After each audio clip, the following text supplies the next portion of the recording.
یا رب به حریم رمضان آمده ایم، یا رب به حریم رمضان آمده ایم، گویی ز زمین به آسمان آمده ایم.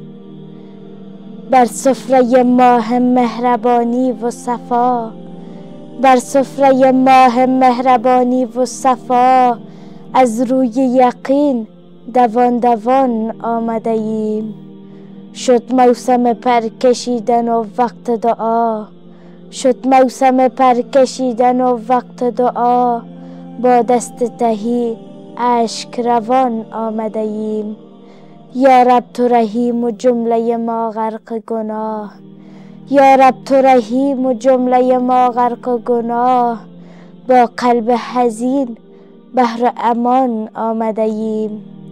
یا رب تو کریم و جمع ما بهر نیاز، یا رب تو کریم و جمع ما بهر نیاز، با ذکر جلی وقت اذان آمده ایم. ما را شب قدر است و تمنای وصال، ما را شب قدر است و تمنای وصال، یا رب نظری از دل و جان آمده ایم، یا رب نظری از دل و جان آمده ایم، از دل و جان آمده ایم.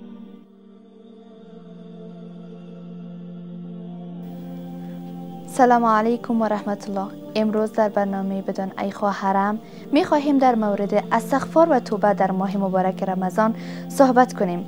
ماه رمضان فرصتی است برای بازگشت به سوی خداوند متعال و پاکسازی دل و جان از گناه. این ماه عزیز ماهی است که در آن درهای رحمت خداوند برای بندگانش باز است و بهترین زمان برای استغفار و توبه به شمار می رود. نخست استغفار چیست؟ استغفار به معنای طلب آمرزش از خداوند برای گناهان گذشته است. در واقع استغفار یک نوع تسلیم و اعتراف به ضعف انسانی است که انسان از خداوند می‌خواهد تا به او بخشش دهد. اما توبه از گناهان به معنای پاکسازی واقعی از گناه و تصمیم برای ترک آن در آینده است. توبه‌ای که با صداقت و عزم واقعی همراه باشد به انسان اجازه می‌دهد تا از نو شروع کند و در مسیر رشد و تعالی قرار گیرد. در قرآن کریم در سوره تحریم خداوند به بندگان خود دستور می‌دهد که به سوی او توبه کنند. یا ایها الذین آمنوا توبوا الی الله توبة نصوحا. تحریم آیه 8. ترجمه: ای کسانی که ایمان آورده اید به سوی خداوند توبه نصوح بیاورید. اهمیت استغفار و توبه در ماه رمضان چگونه جایگاهی دارد؟ ماه رمضان ماه رحمت و مغفرت است. در این ماه با روزه‌داری و شب زنده‌داری فرصت فراهم می شود تا دل و روح ما از گناهان پاک شود. و حدیث از پیامبر اکرم صلی الله علیه و سلم آمده است: ماه رمضان ماه توبه و استغفار است. پس در این ماه توبه کنید تا رحمت خداوند شامل حال شما شود. در این ماه شیطان ها به بندگان خداوند تسلط ندارند و انسان بیشتر از هر زمان دیگری قادرند به سوی خداوند بازگردند و از گناهان خود توبه کنند. خداوند در قرآن کریم می‌فرماید: و اینی غفر لمن تاب و آمن و عمل صالحا ثم اهتدی. سوره طه آیه 82. ترجمه: و من بسیار آمرزنده هستم برای کسی که توبه کند و ایمان بیاورد و عمل صالح انجام دهد سپس هدایت یابد. چگونگی انجام استغفار و توبه در ماه رمضان؟